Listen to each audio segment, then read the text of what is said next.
and welcome to Mintface Talks Acting. My name is Plummer. I'm Mckenzie Alexander. I'm Melvin.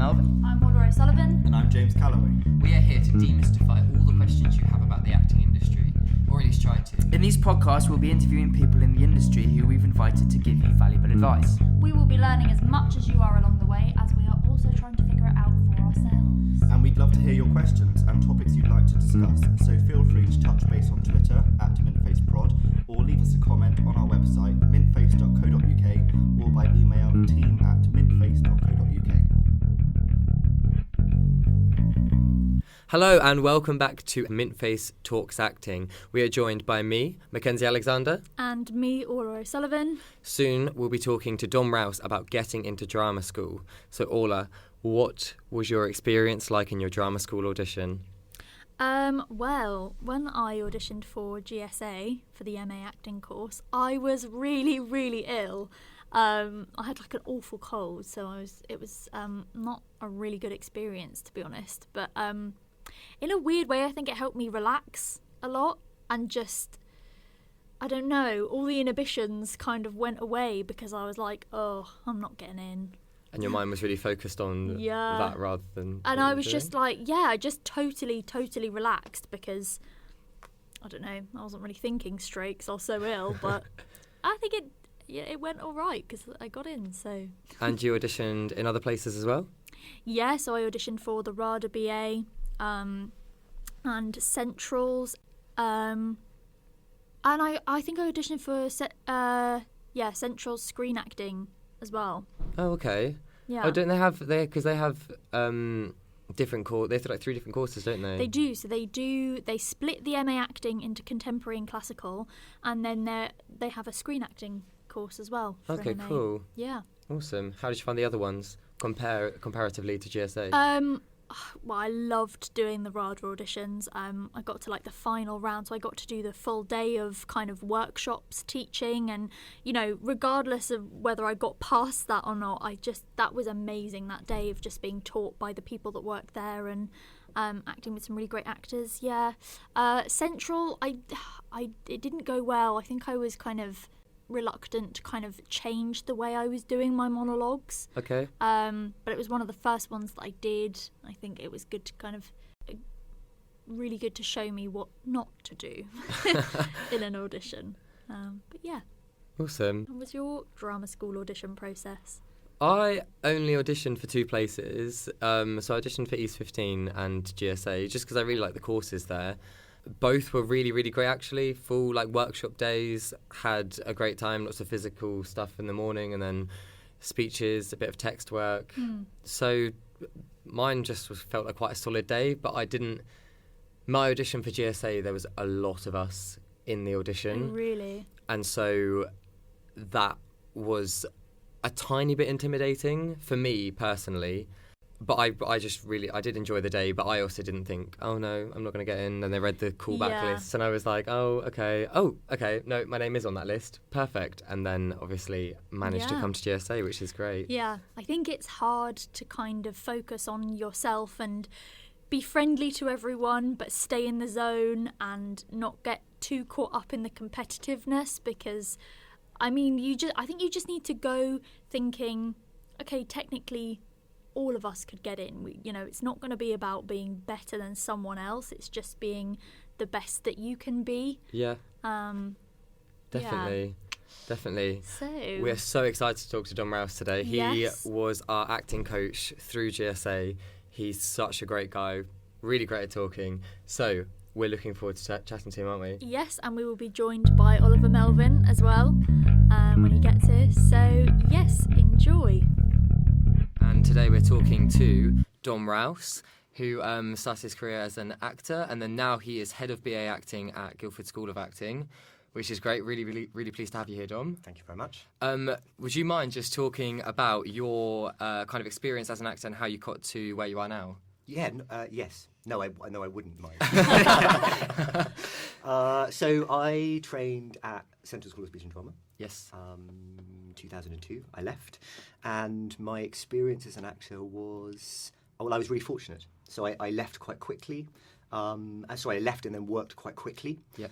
But I was lucky in my training because the way that we were trained instilled an autonomy in us, so we weren't necessarily overly reliant immediately on being offered work. Okay. So my first experience was to write and produce a play. Okay. And from that came a lot of the other work that we did. Okay. And we were just, we were young, but so we were also quite bold. We didn't limit ourselves by worrying about what we could or couldn't do. So that play was, the International Herald Tribune were producing a season in London where they funded kind of cinema, and they were doing stuff with the Royal Ballet. So we just wrote to them and said, look, if you're doing that, you should be representing a brand new company, never tested before. Oh, okay. So they funded us. That is quite bold. Yeah. And they did it because we, why not? Yeah.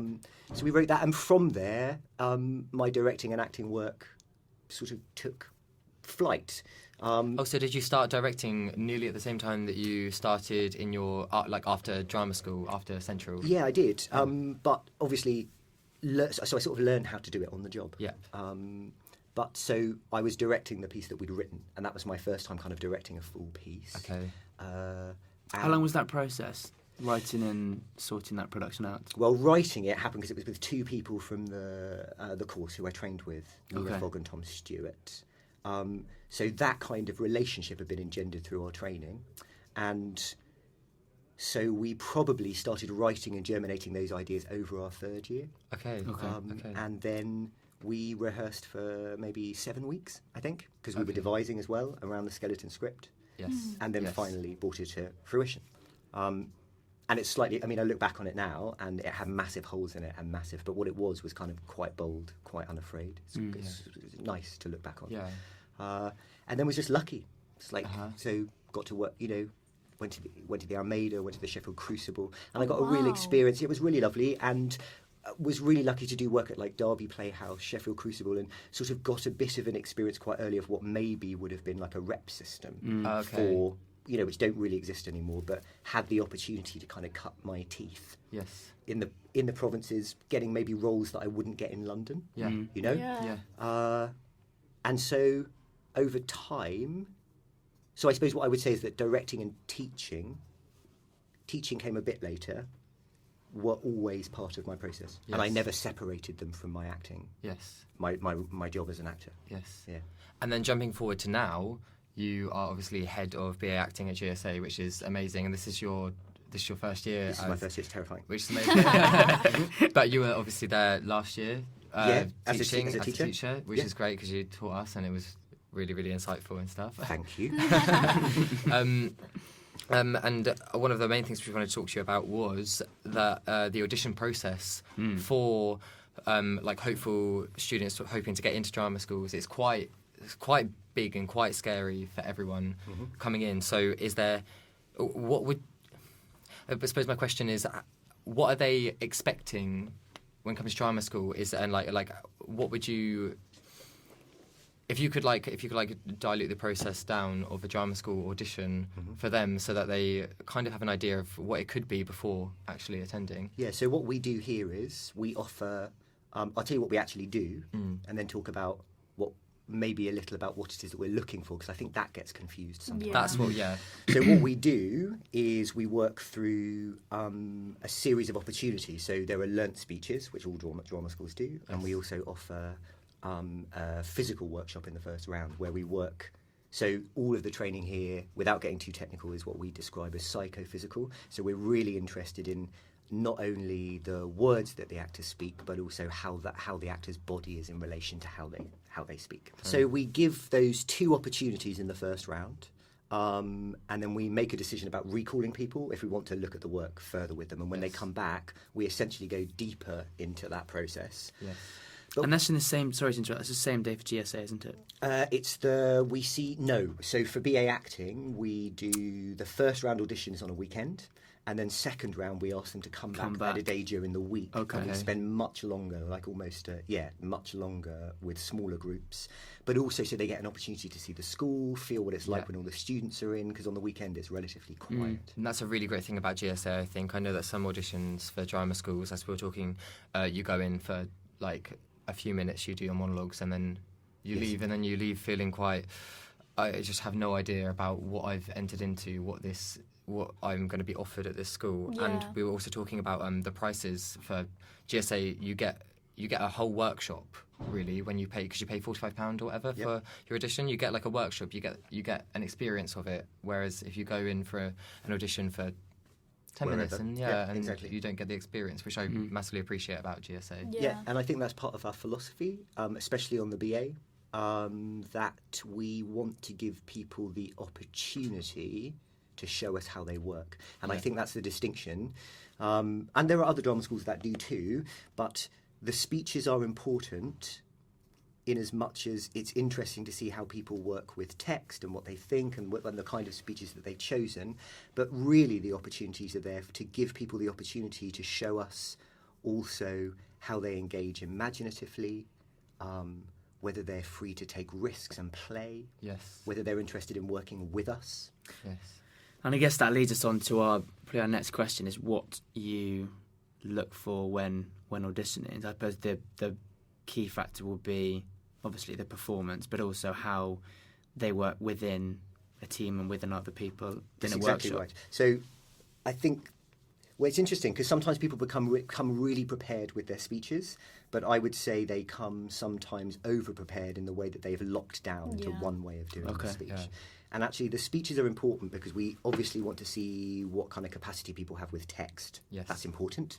But it's not the overriding factor, because we're also looking to see if people have imagination, we're looking to see if they can play, we're looking to see if they are interested in other people in the space. And that's another massive danger of auditions, is that the people that come to audition, and it's an easy thing to do, they make it all about themselves, so they get quite trapped in their own experience. But actually so much of what our training is about is how you make connection with other people, that we're really looking to see whether people can be free and open with other creative people in the space, and also assimilate ideas which are offered to them in the moment. I suppose, like, ironically, you need to be relaxed to do that, and it's one of the most unrelaxed situations you could possibly find yourself in. It's a reality, and I would say that in the first round, obviously everyone on the panel has been through that experience, so we know. And one of the reasons we offer the physical workshop is to try and release people, get them breathing, get them relaxed and easy. But it is one of the massive contradictions. We're asking you under extreme pressure to try and be at ease and really let us make some kind of connection with you. And that's not easy, but it's part of what we're looking for. I mean, it is essentially part of what we're looking for is, are people able to do that? And do we get a sense that they could do that so that the training can really be of use to them? Yeah. And what you made really clear in the auditions, which I was lucky enough to sit in on, was that you really, really wanted them to do well. Yeah, of course. That's something which I think actors forget when they go into the room. Like, they really want to find the best people at their best. Well, I'm always saying it's not a test. Yeah. It's really not a test. And I know it can feel like one, but it's really...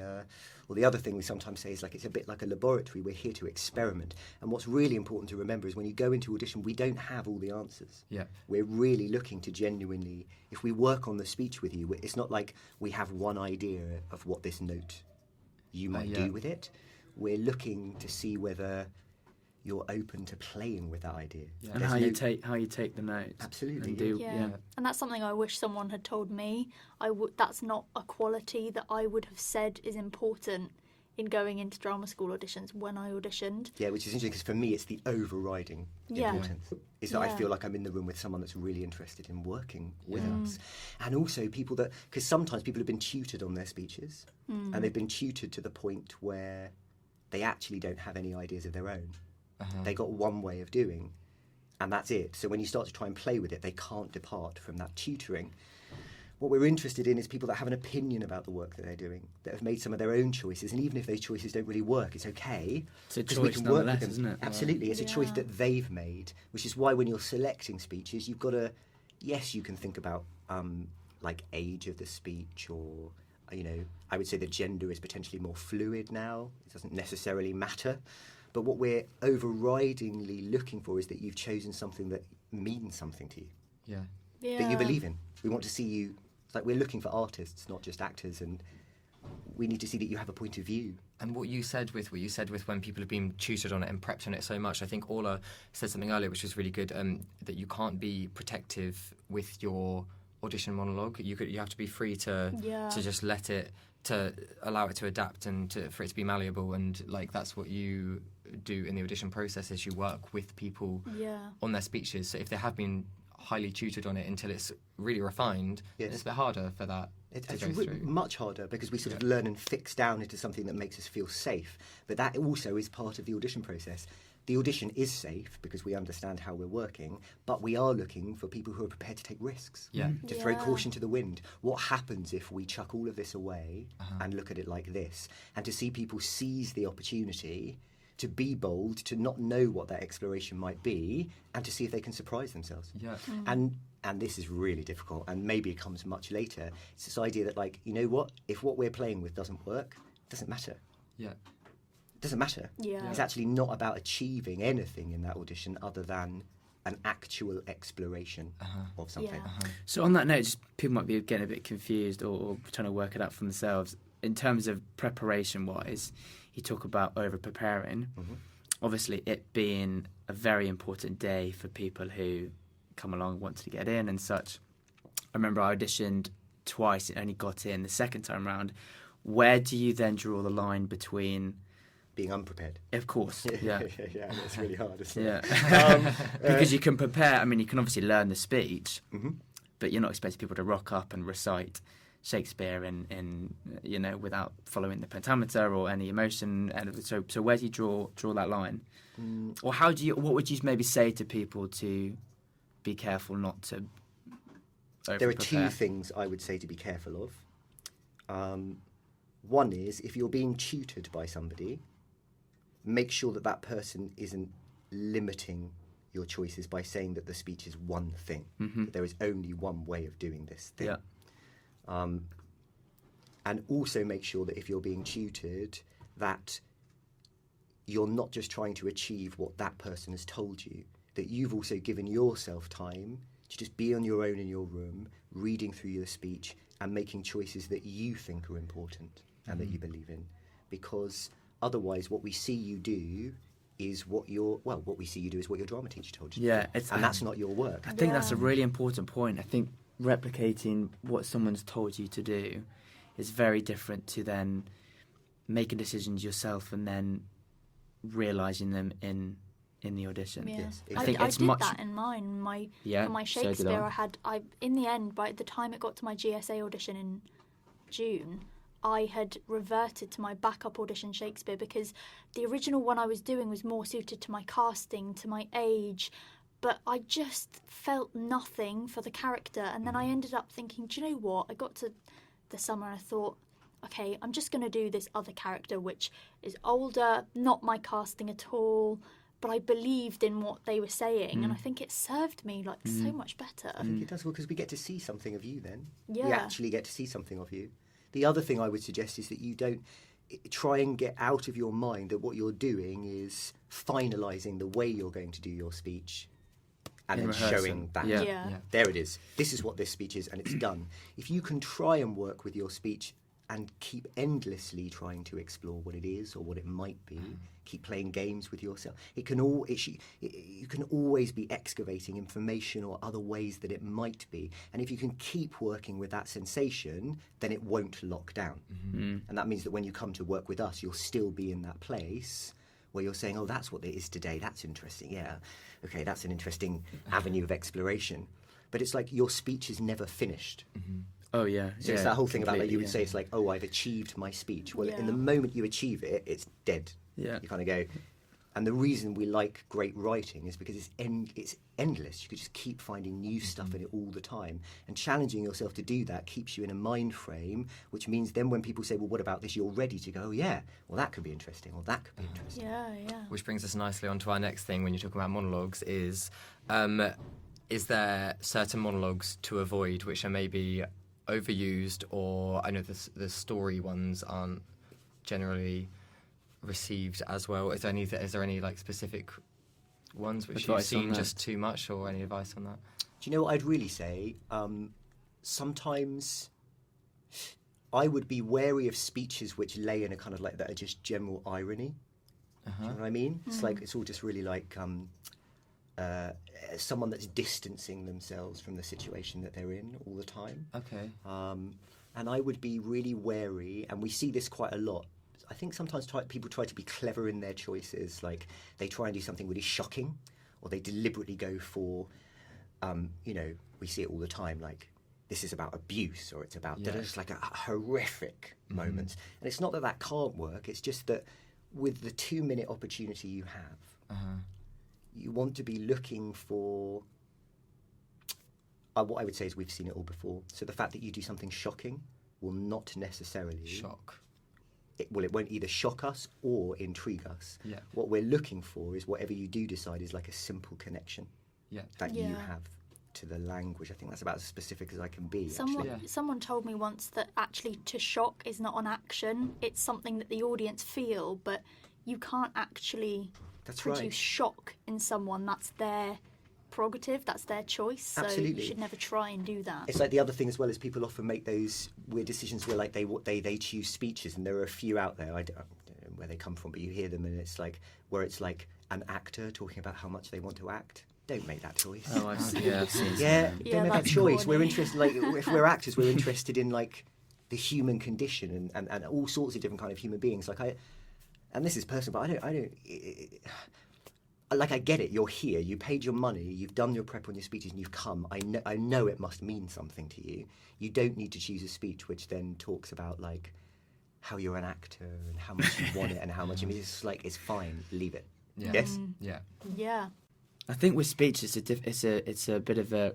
I know when I was doing auditions and getting ready, there's a lot of do's and don'ts. For example, people say don't do... to be or not to be. I spoke to someone actually on a panel at I think it was Bristol, who said they saw probably the best to be or not to be speech they'd ever seen. Yeah, you see, that's why these conversations are so difficult, because there's no one answer to anything. Exactly. Like, so I think don't do that. I think it's really good the point you made about picking a speech which you really commit to, and Orla mentioned when she did it with hers, taking a speech which really means something to you, because I think then you get the most out of it. Yeah. You really start to connect with it, but something you love. Yeah. No? Yeah. That you're actually passionate about. Yeah. Because then there's no acting required, is there? Yeah. You can and make something choices, you can believe in what you're saying. Yeah. It's like if I say to you, why did you choose this speech? Have an answer. Yeah. That's an answer. Not, and the answer shouldn't be because I want to get into drama school. You know, that's not that. Yeah, you're not getting in if you answer with that, are you? No, not really, because like I get it. Of course, of course, you chose that speech because you had to, because you're coming to do it. But like, choose it because you love it. Choose it because it's the most extraordinary play you've ever read. Choose it because it deals with an issue that you think is the most important. And then it's easy because you have every reason to know why you're doing it. For sure. There might not be an answer to this question, but do you think there is, a lot of people talk about this, do you think there is a preferred time of year to apply to drama school to better your chances? 100%, I don't think there is a better time of year to apply. Cool. That's That's a very simple answer. I 100% don't think there is. Yeah. We have a period of time within which to work, where we're doing the auditions, and everyone that comes has exactly the same opportunity. Yeah. So we're not locking ourselves down, and we don't make decisions until everyone's been seen. Yes?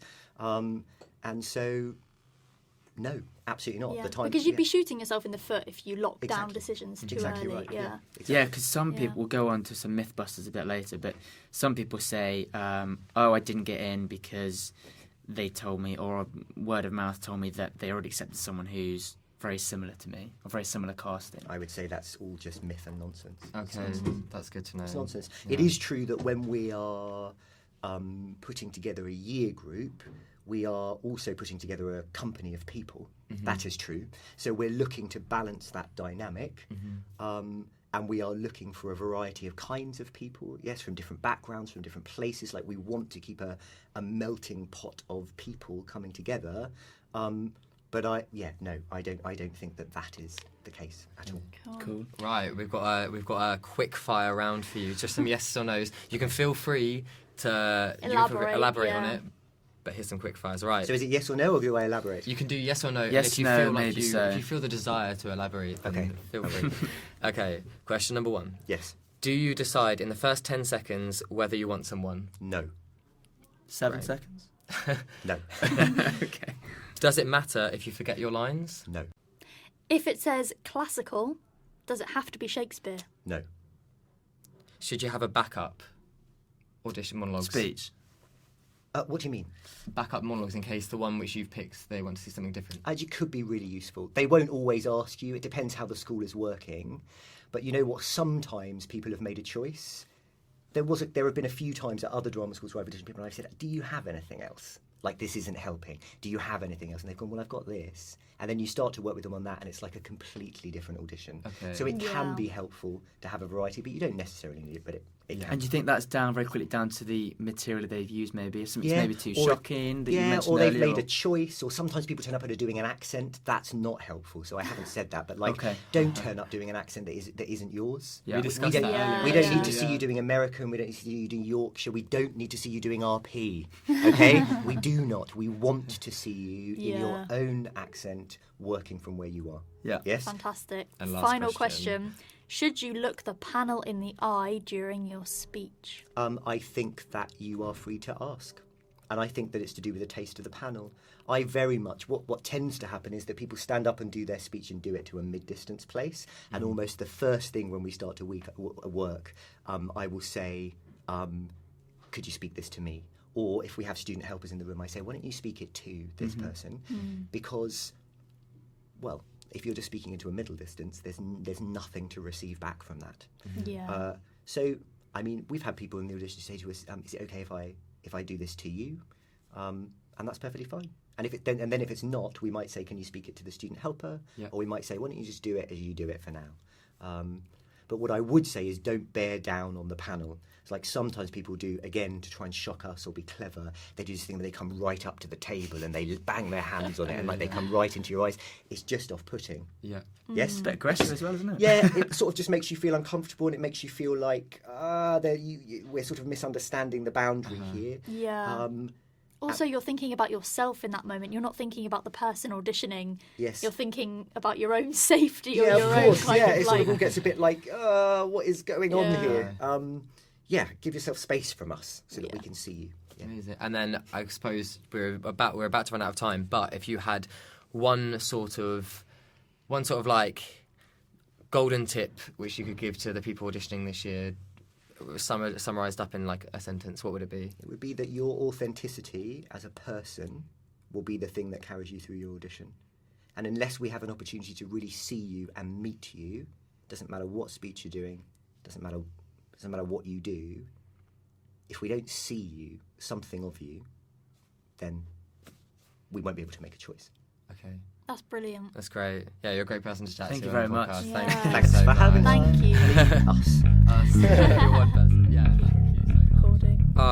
That was so nice to talk to Dom Rouse. Yeah, Really, that was really, really, yeah. really helpful. It's always such a pleasure to talk to him as well. Yeah. And he's also another one who's super busy, so it's really good that he gave up all of his time for us. Yeah, Yeah. definitely. So, Orla, what was your biggest takeaway from this? Kind of actually what he said at the end there about the drama school needing to see you and your authenticity and you as a person. Yeah, I just thought that was really interesting. And I think it's definitely true. Don't try and go there and put on this act and be someone you're not.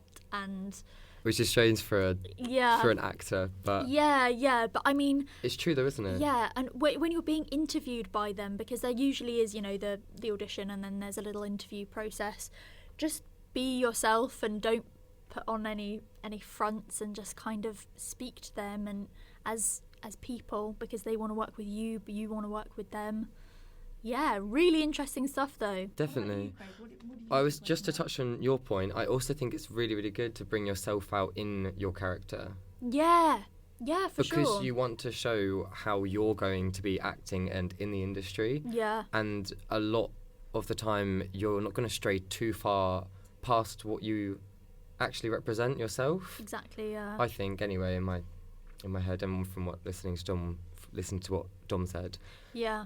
But definitely. I think my biggest takeaway is that it's not just about putting so much pressure on the 2 monologues. It's not so much pressure about, oh, how do I say this specific thing in the interview? How do I get everything out? It's about the full day. You spend the whole day there. You get to know everybody.